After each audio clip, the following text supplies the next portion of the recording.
Well, there are problems right across Australia with ambulance delays. Lives are at risk and people are dying because ambulances are taking too long to arrive when people have serious medical emergencies. It is such a big issue that it has played a major role in state governments losing elections, like in South Australia recently. This is also going to be a big issue in New South Wales ahead of its state election next year. It's why the New South Wales government announced more paramedics and 30 new ambulance stations a week ago. Today we're announcing the biggest boost in our health workforce in our state's history and the largest in the country.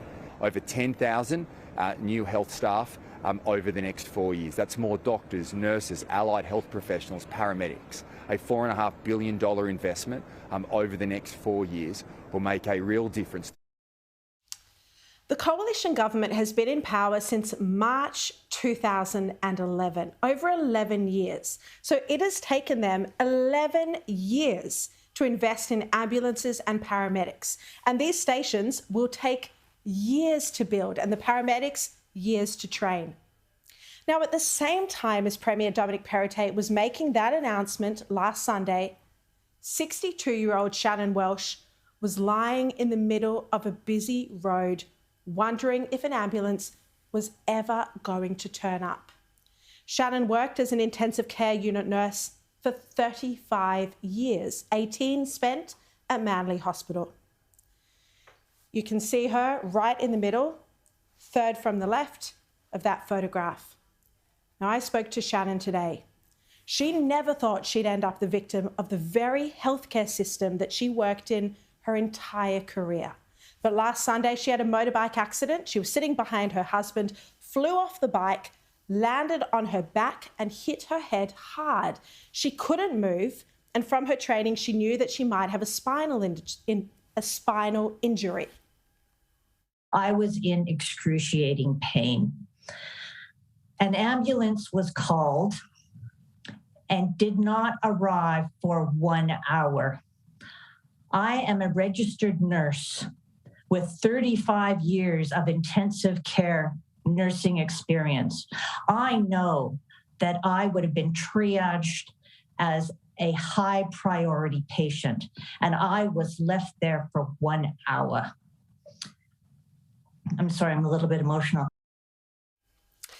While she was lying on the ground in agony, Shannon's friends and her husband made numerous phone calls to Triple O. Shannon told me she can't remember exactly how many. I don't know, but I know that there were several. I was sort of drifting in and out of consciousness. I wasn't aware of anything except for my incredible pain. But I kept being reassured that they had called and they were coming. When the ambulance finally arrived, Shannon said the paramedics told her they were severely understaffed. And she was then taken to Royal North Shore Hospital, where she saw ambulances banked up outside, waiting to offload patients. The ambulance finally arrived. I want to say that I have heard Health Minister Hazzard say people will get the care that they need. I am telling you that last Sunday from 12 till 1, I did not get the care that I needed. And I have no doubt that there are people out there who are suffering acute cerebral and cardiac issues, so, strokes and heart attacks, that are, because of their extended ambulance wait times, are suffering catastrophic events. Our healthcare system is broken.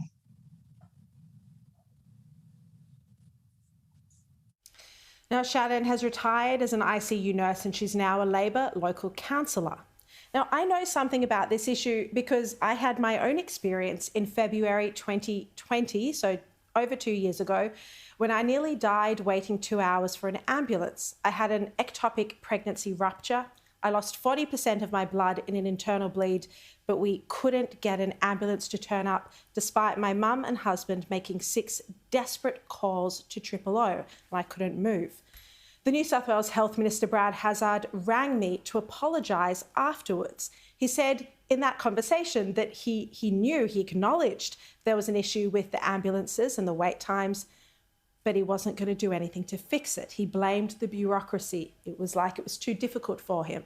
It clearly wasn't a priority.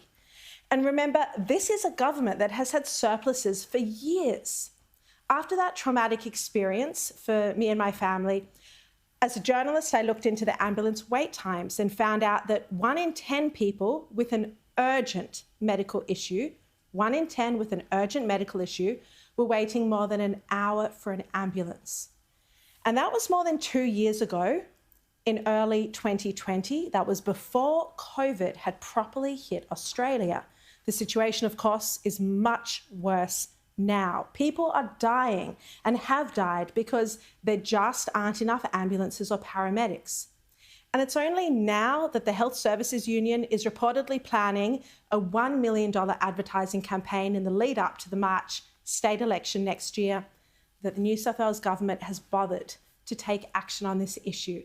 And as I pointed out earlier, that money will take years to flow through. They've been in power already for 11 years. It's not good enough.